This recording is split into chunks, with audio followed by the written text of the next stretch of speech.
或许谁也没想到，此时会议室内一脸冷漠的女总裁，几天前还拉着我在她的总裁办公室内剧烈运动。我以为她是终于答应了见我母亲，可是当她提起裙子后，转身便没了踪影。她这一消失就是整整1个月。我在母亲的坟前长跪不起。手机上收到最新热搜，内容是我的总裁妻子的世纪婚礼，然而新郎不是我。那一刻，我庆幸母亲去世前并没有见过她的真容。关掉手机后，我给她发去消息：周一民政局离婚。令我意外的是，消息秒回，我同意。这一刻我突然恍然大悟，像我们这种不对等的婚姻关系注定没有结局，更何况她的心里始终有另外一个男人的影子，而我不过只是那个男人的移动血包。是我当初被爱情冲昏了头脑。那时她突然郑重其事地问我：李泽峰，如果世界上只有你能救我，那你会不惜一切代价救我吗？我亲吻了她的额头说：当然，你是我的爱人，我会毫不犹豫地选择你。她再度追问：如果是我哥呢？你也会救吗？你哥哥也就是我哥，我们是一家人，我当然会救。她立马从我怀里坐起来。那我哥需要你的骨髓，那你会帮他吗？当她说出这句话的时候，我有一瞬间的愣神。她见我犹豫，眼泪突然滑落。可是你刚刚不是还说我是你的爱人？你会毫不犹豫选择我吗？原来刚刚你都是在骗我。果然男人的话一个标点符号都不能信。说着，他转身挣脱我的怀抱就要下床，还不忘将枕头砸在我的身上。你就是图我的钱和我的身子才和我在一起的，你这个见色起意的渣男骗子。我看他哭得梨花带雨，心脏一阵阵抽疼，一咬牙就答应了。行，为了你我愿意。将母亲的墓打扫干净后，我离开墓园，却在大门处看到了我最不想看到的2个人：我的准前妻柳如烟与杨林。杨林是他从小一起长大的邻居哥哥，算得上是青梅竹马。而一开始他告诉我这是他的哥哥，我也从未对这个哥哥的身份产生过怀疑，直到后来才从他们朋友话语中听到，原来是秦哥哥。如烟，你这么忙还能抽空陪我选土豆的墓地，真是太麻烦你了。熟悉的声音将我拉回现实，我抬眼看去，杨林口中说的土豆是一只狸花猫的名字，这是之前我在绿化带捡回来的一只断腿流浪猫。治好腿以后，我给它取名叫佑佑，平安喜乐，富有安康。佑佑很乖，我便收养了它。可是后来有一天，杨林到家里来见着佑佑之后，突然抱着佑佑痛哭流涕，我这才知道佑佑长得和一只叫土豆的猫非常相像，那是以前柳如烟和杨林小时候养的一只猫。一天我下班回家后找不到佑佑，才知道柳如烟将佑佑送给了杨林，当做那只叫做土豆的猫的替身。我闹过，然而无果。柳如烟承诺杨林会对佑佑好，后来一段时间看到他俩确实在行动上对佑佑好，我信了。这没什么，你身体还没有恢复好，还要坚持亲自来墓地，土豆的在天之灵一定会好好感谢你的。哎，都怪我不好，要是我身体好一点，多陪陪他，也不会让他跑出去出了车祸。两人满脸笑容，在墓地这种地方显得格外刺眼。我与他四目相对时，他脸上的笑容瞬间消失，神情厌恶开口：李泽峰，你又跟踪我。听到柳如烟打倒一耙，我冷笑一声。人在无语的时候真的会笑。我面若冰霜瞥了他一眼，我没有这么无聊。柳如烟脸上带着不屑，双臂环熊，挑眉道：没有跟踪。李泽峰，你又不是第一次干这种事情了，我还能不知道你？你有什么理由来公墓？还是说你提前来给你妈选地盘，又想拿这种事情来吸引我的注意力是吧？上个月我就找了专家给你妈看，人家说了，你妈如果肯积极配合治疗，完全可以治愈。我多一个眼神都懒得给他，转身离去。你要这么想，那我没办法。我突如其来冷漠的态度让柳如烟浑身不适，怒上心头，抓住我的手臂，冰冷刺骨的话语从他嘴中说出：听说之前你还给你妈买了什么重大病保险，然后又拿着你妈的病情和我说这扯那的。李泽峰，你妈要是死了能赔不少钱吧，所以你才让你妈不配合治疗，为了什么你心里该有数的。我猛地甩开柳如烟的手，惯例将她带走，退后几步。杨林连忙扶住她后怒骂我：李泽峰，你 TM 还是不是个男人？打老婆这种事情你都干得出来？要是以前面对柳如烟的贬低打压，我也就是一笑了之，可现在我不允许任何人诋毁我的母亲。柳如烟，我受够你了，我对你的容忍不是你一而再再而三诋毁我母亲的资本。还有你杨林之三当三，你还能活着，都是因为我给你输血，你该跪下来给我磕头感恩，谢我给了你一条活路，让你一条狗命继续延续，只知道躲在柳如烟这个女人的背后阴阳怪气。杨林，你算什么男人？我的话就像炸药桶的引线，瞬间点燃了柳如烟。她没有想到我会大声反驳她，看向我的眼眼神从惊讶瞬间变为充满杀意。他冲上来想要给我一巴掌，我抬手抓住他的手臂甩开，见我还敢反手，他顿时招呼着周围的保镖。保镖，按住他，让他跪下给哲元磕头赔罪。接到命令的保镖一拥而上，杨林先一步拦住他们，转头柔声对柳如烟说：如烟，算了吧，为了李泽峰这种白眼狼不值得。果然，杨林的话像是一剂镇定剂那样，柳如烟瞬间安静下来。李泽峰，这是最后一次，如果还有下一次，我就不会管你妈了。柳如烟说完这句话，挽着杨林的手臂，头也不回地离开。我背对着他们，夕阳的余晖映射出他俩的残影，像是宣告着他们的胜利。柳如烟，周一就去离婚，这5年就当是我眼瞎。我无视柳如烟的怒火，快步离开墓园。一路上，这5年以来的点点滴滴，如同潮水般向我席卷而来。我想起了我们的初见。那天晚上，我在大学校外的便利店做兼职，外面狂风暴雨乱作，我心中窃喜。这样的夜班挺清闲的。就在我这样想着的时候，一个人影推门而入，自动欢迎铃声响起。我看到一个被雨水打湿的少女，她点了一杯关东煮后，坐在用餐区。没一会儿，传出了低低的抽泣声。大半夜的，她在我店里哭，要是被其他人看到了，还以为我把人家小姑娘怎么了。我拿了一包纸巾走过去，擦一擦吧。她接过我的纸巾，擦掉眼泪后，哽咽着说道：我被家里赶出来了。听到这里，我的心里漏了一拍。那时的柳如烟虽然脸上挂着泪痕，却仍然掩盖不住那张清丽的面容。我以为她是那种考上大学后，家里不愿意出学费，想要把她嫁出去挣彩礼钱的情况。后来我才醒悟过来，其实我当初想的和现实差不太多。我想带她去警察局。不，我不去警察局，他们会把我抓回去的。我挠了挠头，不知道怎么办。后来她和我聊了许多。后半夜雨停之后，她离开了便利店。走前她问我，之后还能来找我聊天吗？我看着她发亮的眼睛，鬼使神差般点了点头。后来她时常来便利店找我聊天，从此我们越发的熟悉。不出意外，我陷入了她的温柔香之中，明眸皓齿，肌肤如雪。她如同黑夜中那一道璀璨月光，照亮了我原本平淡无味的生活。直到有一天，她指着我那张存放奖学金的银行卡说：李泽峰，你信吗？其实这家银行是我家的。好好好，我的大小姐，你说什么我都信。哼，瞧你这个语气，就是没有信，是敷衍我。你看，她指着手机上刚刚推来的一条财经热搜，里面的照片和她一模一样。我翻了好几次，才逐渐接受。我爸爸要我去联姻，我不想和没有感情的人在一起，蹉跎一生。那天我碰到了你，还好有你，李泽峰，谢谢你安慰了我那么多。但是原本还抱着我的柳如烟，突然落寞般放下了手，抬头眼里有着泪光。但是我需要结婚，这样我爸就不会让我去联姻了。我皱着眉，脑中浮现出各种豪门狗血剧情。可，那你有合适的人能结婚吗？瞧见我这个模样，他娇羞地戳了戳我的心口。李泽峰，你这个大笨蛋，我选的人就是你啊！那会我只是个被爱情冲昏头脑的臭小子，想也没想就答应了。后来我们见了家长，住进了他家给他买的一套大平层里面，可一直都没能去领证。我能感受得到，他家是不喜欢我这个穷小子的。我很害怕，不断内耗着自己，怕有一天柳如烟不要我了，怕有一天他家里会强行拆散我们。我想了很多，最终还是收拾行李，躲到老家，想要重新审视一下我们这段关系。然而没2天，我就在楼下遇到了他。本能害怕驱使我逃跑，可还是被他抓住了。为什么要离开我？我发现你不在家后，第一时间就来找你。还好，我找到了你。这里距离他的城市很远很远，就连飞机都没有直飞航线，需要转机后再坐车过来。我没想到他居然为了我不辞辛苦，奔波4000公里前来找我，说不高兴是假的。然而我的脑子中还保留一丝清明。我们地位悬殊，我实在是害怕。对不起，我们在一起只会给你丢脸。我想我们。还没等我说完，他按住我的脖子就对着我霸道一吻，嘴上一片温热，我的大脑瞬间宕机。随即他抓住我，我们去领证。我就这样被他拉到了民政局，领了结婚证，一切仿若一场梦境。那一天，我拿着红本本傻笑了很久很久。那一天是我最开心的一天。如果我不知道他设了这个局，如果我不知道这个局的目标是我，如果我不知道他做这一切都是为了另外一个男人，梦境瞬间破碎，露出他原本的样子。哪有什么真爱，不过是被美化后得的假象。从那会他拖着不和我领证开始，我就该清楚的。怎么可能有这样的豪门家庭，对于我这样的存在不闻不问，甚至都没有言语奚落我，不过是为了稳住我罢了。我坐在昏暗的客厅椅子上，看着母亲留下来的怀表。妈，您说的对，是我错了，我们本就是2个世界的人。老老鼠本就在猫的食谱里面，又怎么会相爱呢？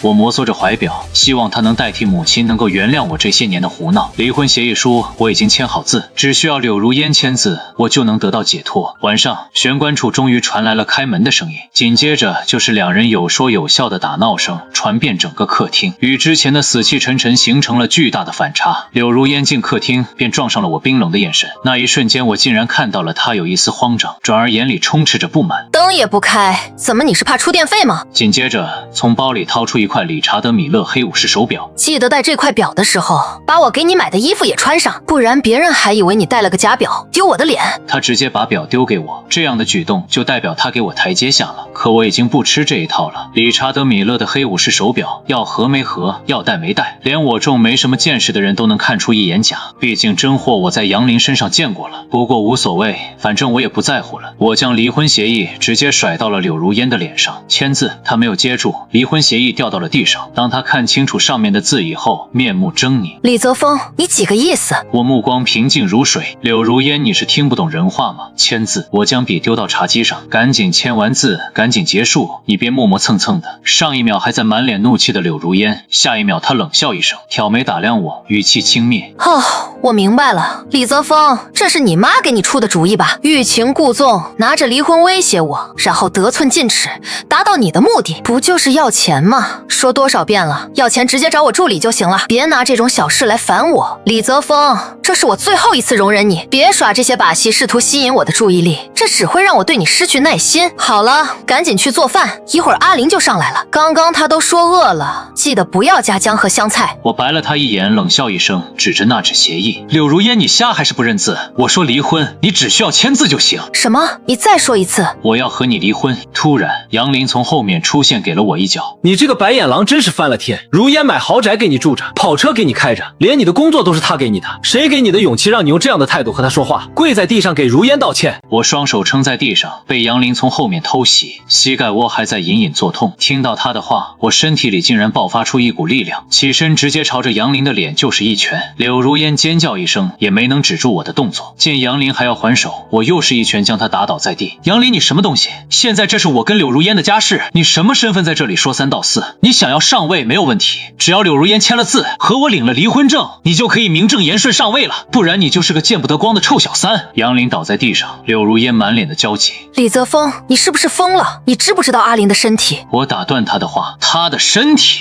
哼，柳如烟，你说会不会是杨林亏心事做多了，老天爷都看不下去，才让他有病啊？杨林怒气更甚，挣扎着一边从地上爬起来，一边怒骂我。李泽峰，你果然不是个好东西，娶了如烟是你天大的福气，你居然不知好歹，要不是如烟，你妈的医疗费都没着落。一旁的柳如烟听到这里，也是立马帮腔。李泽峰，立刻给哲源道歉，不然我就停了你妈的治疗费。听到这里，我冷哼一声。李泽峰，你不道歉是吧？我真的会停掉你妈的治疗费。保镖，保镖！柳如烟一声令下，几个保镖蜂拥而上，我转头就将墙上用来当摆件的香槟酒打碎，拿着酒瓶碎片对准他们。母亲已经去世，这个世上我已经再无亲人可言，反正我孤家寡人一个，我又怕谁呢？顿时几个保镖也愣住了，以他们的职业素质，能够敏锐地察觉到我并不是在开玩笑。专业保镖要对付一个没有接受过专业训练的普通人，那太简单了。可如果对方已经是破罐破摔，要不要命的情况呢？柳如烟，你想让我给杨林道歉，这辈子都不可能。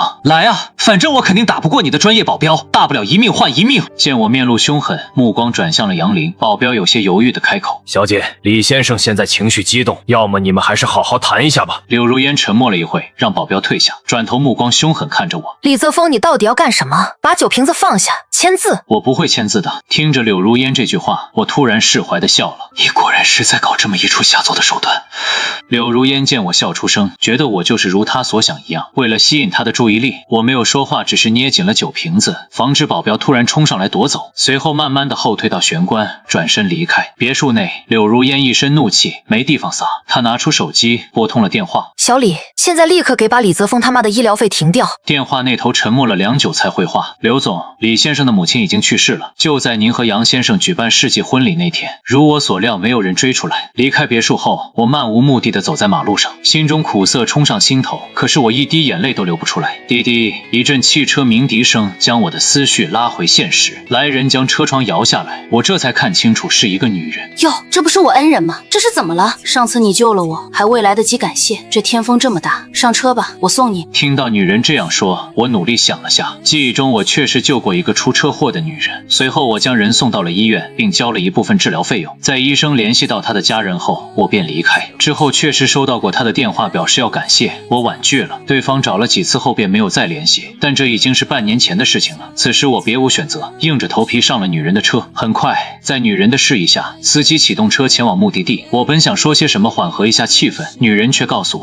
我叫楚关月。见我对于这个名字没有任何反应后，楚关月微微一笑，没听过这个名字没有关系，咱们吃完饭之后就算是彻底重新认识了。本想追问，可车子没多久就停在了格力酒店门口。看着富丽堂皇的格力酒店，我定了定心神，至少在这样的大酒店内，自己不至于遇上坏人。入座后，楚冠月将菜单递给了我，我摆了摆手，他点了一堆菜，没一会儿侍者就带着菜上来了。我一看，竟然一桌子都是我爱吃的，我不自觉地抬头，正好看着楚冠月笑眯眯的眼神，顿时我如临大敌。从楚冠月的穿着谈吐来说，一眼就是个富家千金，可是这样直白的笑容，我还是能分辨得出这顿饭不简单。见我迟迟不敢动筷子，楚冠月扑哧一声笑了出来，解释道：不用担心，我知道你在想什么，你在想此时的你付不付得起这顿饭钱，而我故意接近你会不会有什么阴谋？见楚冠月如此直白地说出我心中所有，我点点头。他放下筷子，喝了一口红酒后，开始朝我解释：饭点都快过了，你这个时候从家里跑出来，一定是饿了。本想着等你吃饱了再谈，看来我不说清楚，你是准备饿着肚子了。我叫楚冠月，是出云集团的首席执行官，柳如烟是我的死对头。说到这里，楚冠月顿了顿，观察着我的反应。我脑子中快速思索着，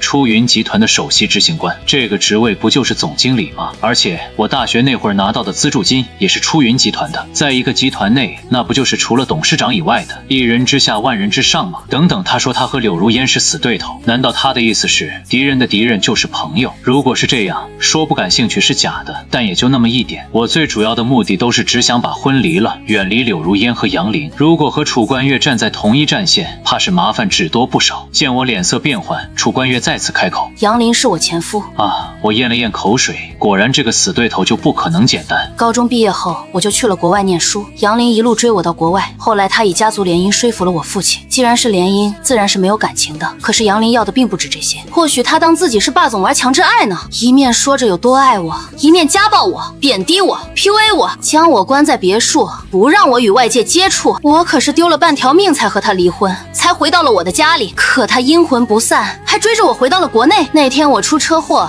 也是因为他跟踪我，我想要甩掉他，结果才出了车祸。还好有你救了我，你不用担心我是不是处心积虑接近你，至少在你救我之前，我并没有这种想法，哪怕是现在也没有。这半年里面，你的事情我调查得一清二楚，我不需要你做什么帮我什么，告诉你这些事情，无非我们有共同的敌人，并且在我复仇的路上，还能顺便拉你一把。你今晚在别墅里面打了杨林，想来你也不会再回去了。我高薪诚聘李先生为我的特别助理，不光是为了报恩，我很清楚你的能力。见楚冠月一脸坦诚，我的疑惑少了许多。思索片刻后，我举起酒杯与楚冠月碰杯，很高兴能够加入出云集团，以后我李泽峰便跟着楚总吃香的喝辣的了。楚冠月在了解了一番情况后，听到我说我们没有签署任何婚前协议的时候，介绍了一个大律师给我，用于我的离婚官司。用他的话来说，婚是要离的，但是该有的补偿一个不能少。或许我这个情况能成为他手上有用的刀。我想了下，没有拒绝。我并不知道楚冠月有什么计划，我没有去好奇那些。就像他说的一样，帮我只是他向杨林复仇路上的一个顺手，而我自然坐等。入职出云集团1个月，我的得心应手，工作的忙碌让我暂时忘却了之前的痛苦。突然一个陌生电话打了过来，我接通：喂，您好。李泽峰，是我。听到柳如烟的声音，我顿时觉得恶心。见我没有说话，那边继续开口，竟然是我少有听到的温柔声。李泽峰，我们谈谈好吗？离婚的事情你和我的律师谈就好了。不是的，不是离婚的事情，不是离婚的事情，那我们更没有什么可谈的了。说完我就要挂断电话。柳如烟那边叹了一口气，语气有些恳切。3天后是公司30周年庆，我希望你能出席，我会公开你的身份。大可不必，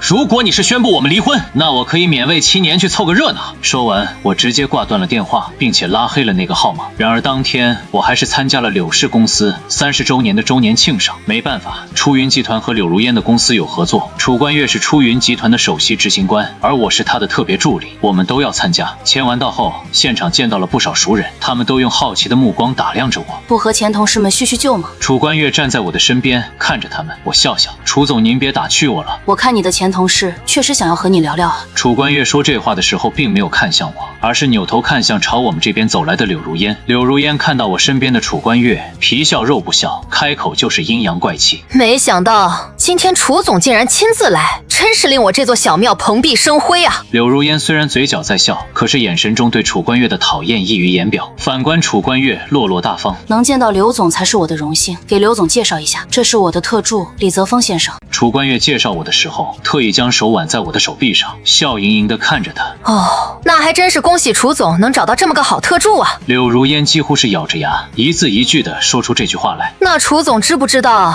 你挽着的这个特助是有家室的？他老婆要是看到了你这样挽着他，会不会不太好啊？楚冠月佯装吃惊，随后笑眯眯地说：我当然知道他的准前妻是谁呀，要不是今天集团安排，他哪能出现在这里？要我说，楚总这你还得感谢我带他来呢。楚冠月是知道如何气柳如烟的，顿时柳如烟满脸怒气，转头看向我。还没离婚呢，你就和别的女人拉拉扯扯，李泽峰你也好意思？楚冠月往前一步护着我，反正李先生都要离婚了，那我从现在开始追求李先生也没什么问题。此话一出，连我都震惊了。楚冠月和柳如烟是死对头，为了气他连这种话都说得出来，女人与女人还真是没有硝烟的战火。楚冠月你不要脸！顿时柳如烟被楚冠月一句话搞破防，抬手就要打他。我本想拦着，可有一个人影比我还快，等我看清楚来人，我无语了，竟然是杨林。柳如烟，你为什么打冠月？杨林一把甩开柳如烟的手，我看着面前的3个人，顿时摸不着头脑。好家伙，还真和楚冠月之前说的一样，真够乱。柳如烟像是发了疯一样质问杨林：你为什么到现在还护着他？柳如烟这么一喊，吸引了全场的目光。杨林突然意识到自己冲动后干了些什么，急忙解释：不是的，如烟，你听我解释。你别解释了，还是让我来吧。楚冠月打断了杨林，顿时他眼神慌张地看着楚冠月。你以为杨林为什么回国？不过是一只阴魂不散的苍蝇，明明已经离婚了，我走哪儿他都非要贴过来。你不是一直都在强迫李泽峰给杨林输血吗？其实在你看不见的地方，那些血根本没有进入他的身体，而是被他拿去卖掉了。就连之前李泽峰捐献的骨髓也是如此，因为他根本没有病，只不过是为了博取你的同情，好骗你的钱拿来补偿我罢了。毕竟当初杨林和我离婚，他自己选的净身出户，把整个家产都留给我，以及我们未出世的孩子当做补偿。柳如烟，你真的蠢啊！柳如烟听完这些话，已经接近崩溃。你闭嘴，你都是瞎说的。杨林怎么可能为了你做这种事？那你问他了。楚冠月笑着说完后，面色有些苍白，不自觉地轻咳2声。柳如烟剧烈摇晃着杨林，然而他的反应告诉了柳如烟答案。冠月，你还好吗？是不是身子又不舒服了？听到这番话，柳如烟的脸色瞬间惨白。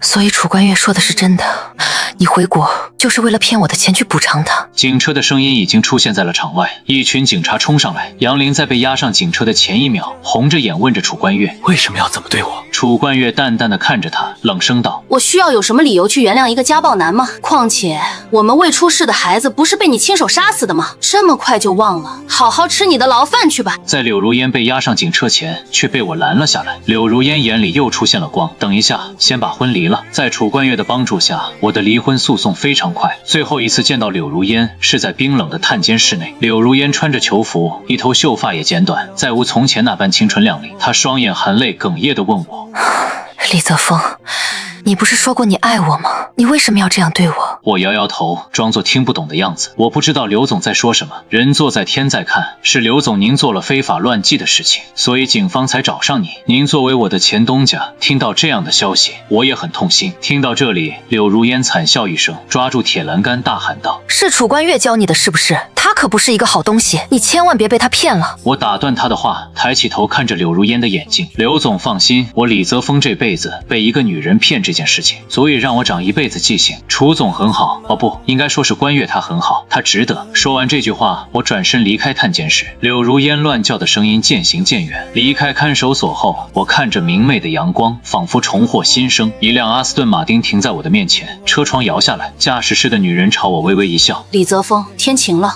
关月，天晴了。